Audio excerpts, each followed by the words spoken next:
Thank you, Richard. I appreciate that introduction. Uh, so I'm just gonna kind of go over a couple of common issues we would see when kind of upgrading the Laserfiche 12. Uh, Kind of shows the roadmap of today's agenda. So here kind of lists a couple of common issues that I'll be going over in some of the upcoming slides here. So one thing to keep in mind when upgrading to Laserfiche 12, that the account that the services are logged onto will change to local system rather than the service account. Uh, so we'll take a look at that and how to change those.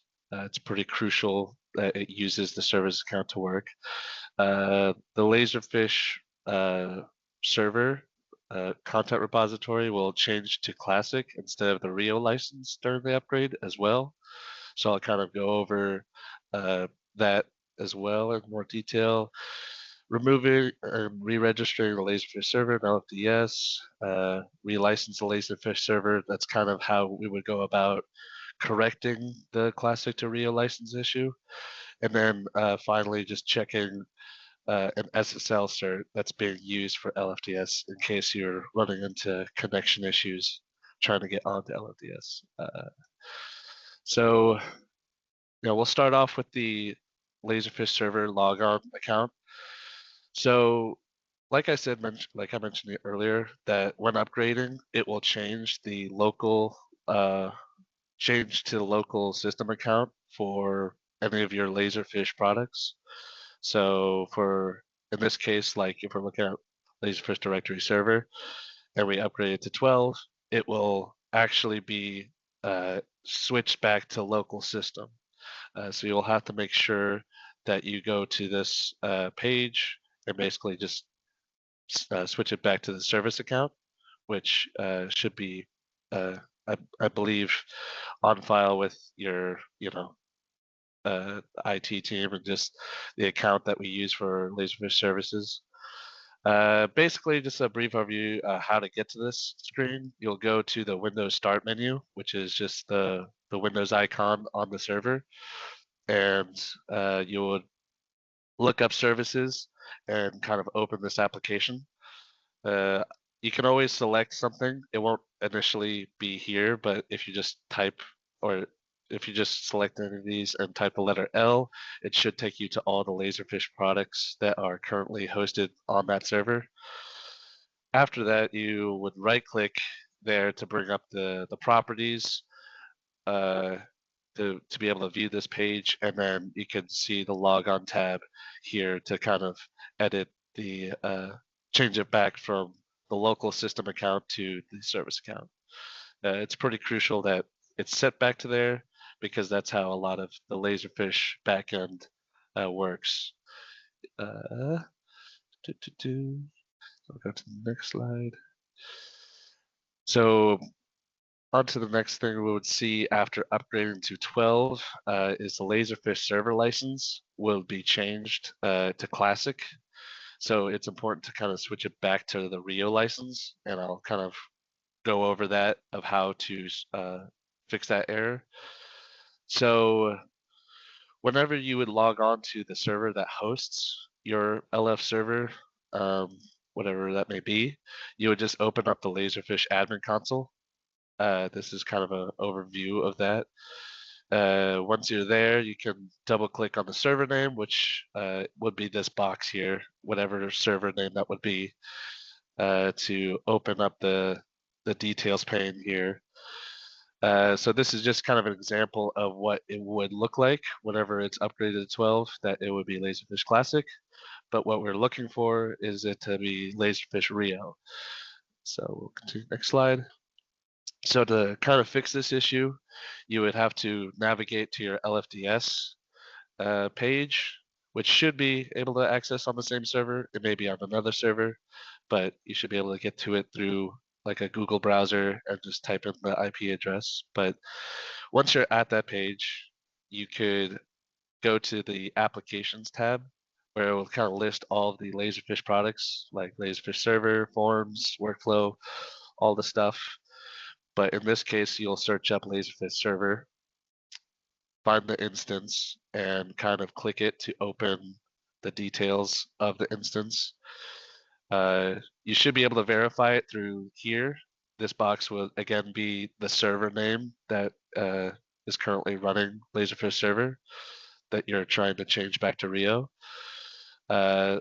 So basically, to fix it, you'll have to delete it and re-add the application through LFDS. So you would just click delete here, and to re-add it, you would go to the plus applications page, which would navigate you to this screenshot here. You'll make sure you choose the product name, Laserfiche server, and then here in computer name, you would type in the server that it was previously, hosted on. It should automatically update there, but if not, you can just kind of type it in. Once that is filled, you would click the lookup button where it would generate the hardware fingerprint.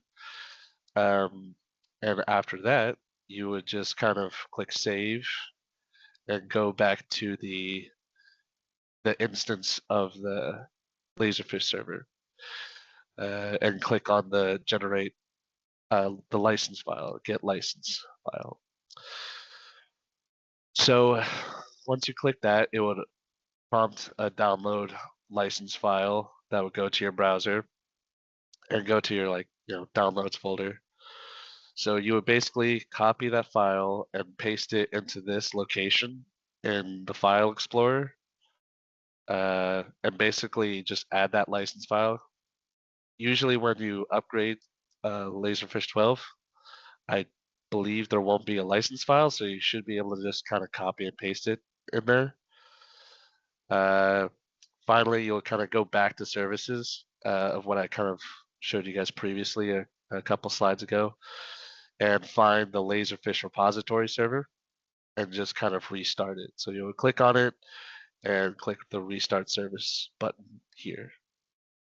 I also just wanted to provide this link here. This is kind of a knowledge base from Laserfiche that kind of lists out all of the Laserfiche applications and their license files locations. They're all pretty much in the same location, like program files, Laserfiche minus like forms where it goes somewhere else. But it's just something handy to have to relicense Laserfiche applications if they're ever having issues. Go there. So, another common issue that you could come across is LFDS is just not connecting. So this is kind of a screenshots during the 12 install that could happen if you are going to activate the Laserfiche products via the Laserfiche directory server or LFDS, that sometimes you could see this error where it can't connect to it. And a good way to see if like a solution to this is to kind of check the XML endpoint utility file, and I'll kind of go over that in these slides. You could also always just kind of circumvent this step and just proceed without activation and just activate it later on in your install. But I'll just kind of go over briefly on how to kind of rectify this issue here if you choose to do this way. So to verify the SSL certs, you would first need to be logged into the server that's hosting your Laserfiche directory service. So you'll go to your Windows Start menu and just simply type up IIS, and it should be the first one that pops up. Once there, you can proceed to your like local host homepage, which is like the first option right here, and it'll bring up all these options. We're more focused on the server certificates down here. Once you verify that it is, you would basically have to verify what certificate hash you're using, just kind of based off your expiration date. So In this case, it would be this one. So I'll just keep this screen open, like whenever you have it pulled up, just to have on hand, and you can match it up to what's in the XSML endpoint utility file. So we'll go there. So in File Explorer, you'll go to this kind of, oops, sorry. You'll go to this file location and locate the XML endpoint utility file, and you'll just open that up. It should be the first page, but you should be able to verify the configuration certificate here based off the hash that's down there. So as long as they're matching up, you would just kind of make sure that they're matching there. So if it wasn't matching, you would probably just change it and go to your services to restart the Laserfiche directory service to uh, finish correcting that issue. I think we'll kind of move on to the Q&A session. So Richard. Yeah, so I'm looking at the chat, and right now I see no questions, but I do have some questions based on some trouble tickets that have come in. So what I'm going to do is, one, I'm just going to share a tip real quick while everyone is thinking about the questions, because you guys should be thinking about some questions right now. But one of the things that I want to point out is, if you have upgraded to 12, let's say, for example, you upgraded in the last month and you have a form or some process that you do every single year, let's say in July, and so you haven't tested that part of your function yet in your new environment, I highly recommend that you guys play around and at least run a test in all the environments, because there's going to be things that you might find, and the sooner you find them, the sooner that you can address them. We can help you out and kind of uh, be more proactive, so that when you're needing to use your specific process, should there be any glitches, you're not trying to resolve them and also get your work done. So anyways, that's just a little tip from myself, something that I've seen with some of our partners. I'm still not seeing any questions in the chat, so I'm just going to share some of the things that I've seen asked before by some of our partners. Renee made a comment, will these slides be available? Yes, Renee, we will be able to send the slides, and as I mentioned, we'll have this recording on our YouTube channel, so we can send all this afterwards so that you have it for review. Tyler, one of the questions that uh, uh, we've seen, this is usually from people who are considering going to 12 that don't have it yet, but what are some of the more common issues that support teams are seeing after upgrading to Laserfiche 12? Yeah, that's a great question. I think probably the most common one is the Laserfiche will switch the service account to the local logon account. Um, for some reason, that's kind of an automated process that they do. So it's just pretty important to, whenever the upgrade is complete, to go through and check all of the Laserfiche services to make sure it's using the correct service account that we have on file with you guys. So I would say that is probably a big common one, as well as like the Laserfiche server switching to Classic. Those are all things that will happen during the upgrade. It's a pretty easy fix, but just things to be aware of whenever the upgrade is completed, to go in and correct. It should be, yeah. Nice. Are there certain version 12 features or components that require configuration changes to avoid any kind of errors? No, everything should pretty much whatever is like configured uh, in previous versions should be able to transition pretty well. I do know there's like newer features like that is in Laserfiche 12 that could be set up through more configuration.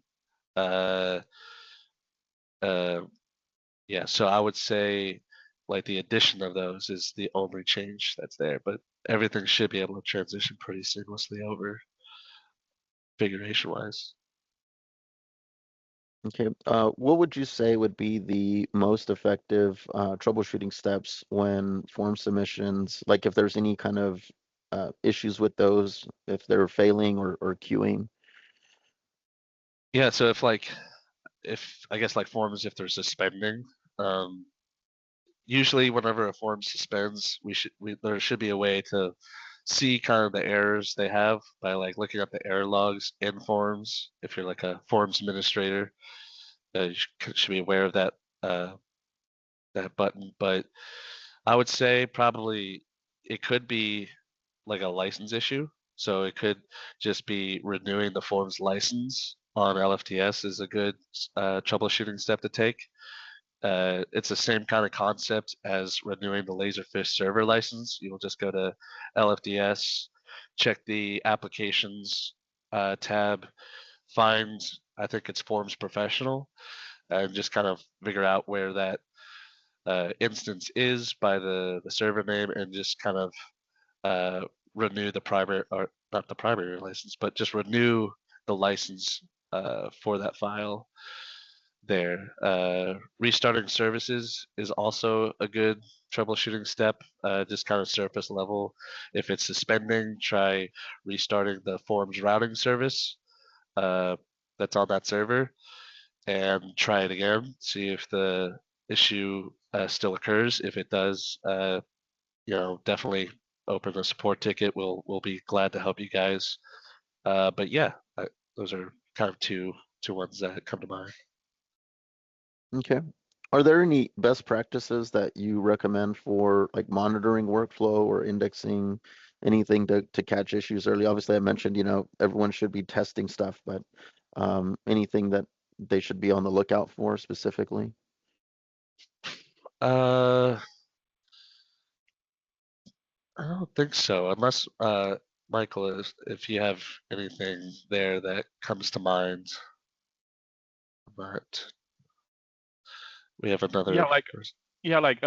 like during the upgrade and after during the upgrade, we always recommend that we take screenshots of the workflow configuration because if you don't take a screenshot of the configuration and after the upgrade, you have to put in all the information, the screenshot of the information that you take.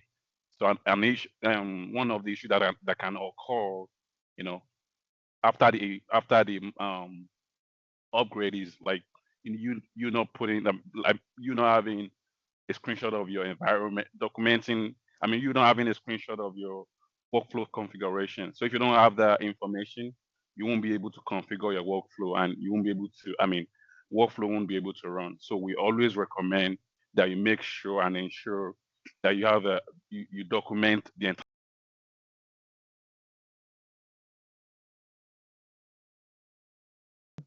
We have a question here from David Boyd. If the installer can't connect to LFDS for license validation, is that also configured using the endpoint utility? Uh, yes. I mean the endpoint utility is usually just like the HTMS side of things. So I would say definitely check that endpoint utility to make sure it has all the correct information there.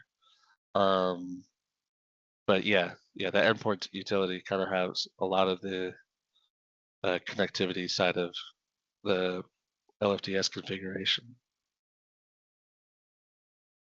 And as Tyler mentioned earlier, you can also, whenever you're trying to do the upgrade, you can also there's an option that you can proceed, like you can proceed later. So you don't really have to like put in the server information at the beginning. So you can always do that later at the end of the installation, and it should be able to work.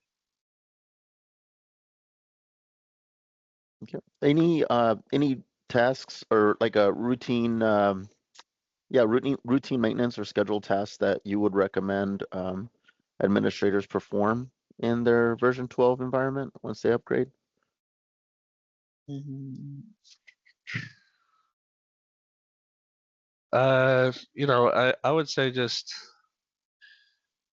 you don't have to restart servers like every day, but um, always making sure like servers don't go super long without a restart. Don't let them go like a whole year without like restarting. I think is kind of a good thing, just kind of regular server maintenance. But for the most part, I don't think there's really anything that needs to be like heavily monitored. Laserfiche 12 is pretty good about just kind of uh, being a little more accessible and easier to set up with their new installer. So, but yeah, I don't really have a whole lot of recommendations there. I don't think so. Okay. For organizations that are using hosted environments, are there differences in troubleshooting steps compared to the on-prem systems? Yeah, that's a great question there. So for hosted ones, it may be hard to access things like LFDS. So it could always, I would recommend just putting in a support ticket with us, and we can definitely log in there and check LFDS for you guys. So all that relicensing could have to be done through just putting in a support ticket. Because to get access to those servers, since they're hosted, obviously we'll probably have access to all of those things. So we everyone on the support team should know how to do that. So really, anybody who gets it should be able to hop on that really quick if there's any sort of issues like that. So yeah. Also, just real quick, well, I have a few more questions, but to everyone listening, if you have any things that you've seen that you were able to resolve that might be helpful to other listeners, if you can share those in the chat as well, that'd be great. Like I said, this is still a new environment, and even though we've done dozens of deployments of Laserfiche 12, there's going to be things that we probably still haven't seen yet. So if y'all have encountered anything, please feel free to share that in the chat. Um, uh, so one last question that I have for you here.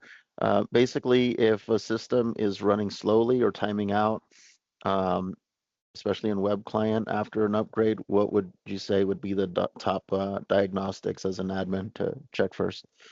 So it could be a variety of things. Like whenever I see repository slowness, the first thing that comes to mind is maybe the connection to SQL.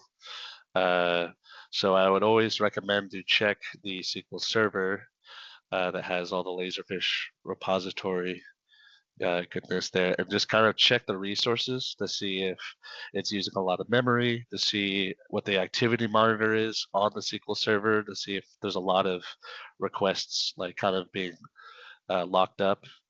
A database admin can kind of dive deeper into that realm.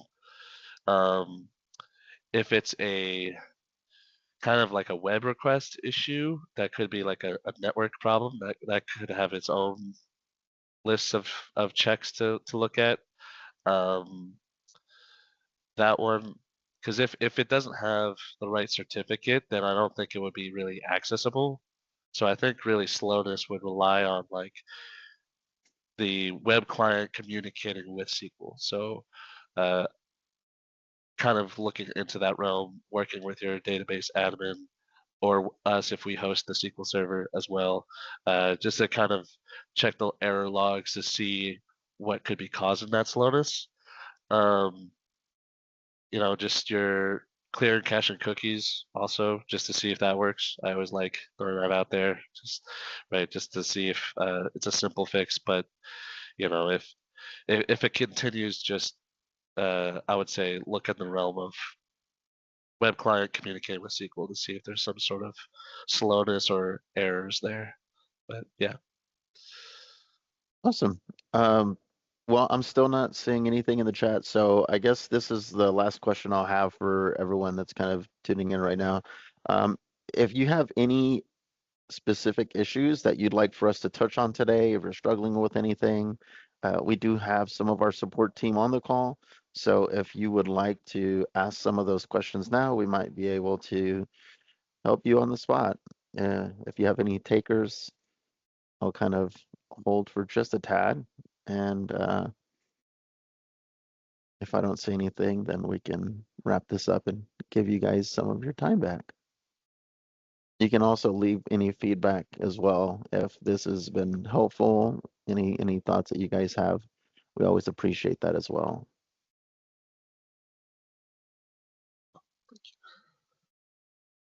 Thank you, Melissa. Thank you, Rachel. Appreciate the feedback.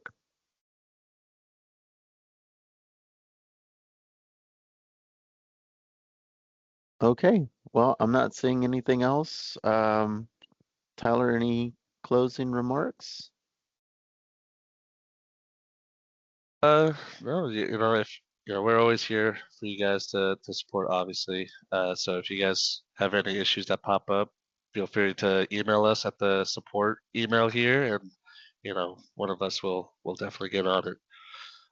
But that's all I really have today. So Great. Well, thank you so much for the wonderful content. Thank you all for tuning in. Like I said, we'll keep these coming. And if you have any questions about anything that we didn't talk about here today, please feel free to email us. You can email support, you can email or call your CSM. We'll be more than glad to help you out and see how we can get you operating more smoothly. Thank you all.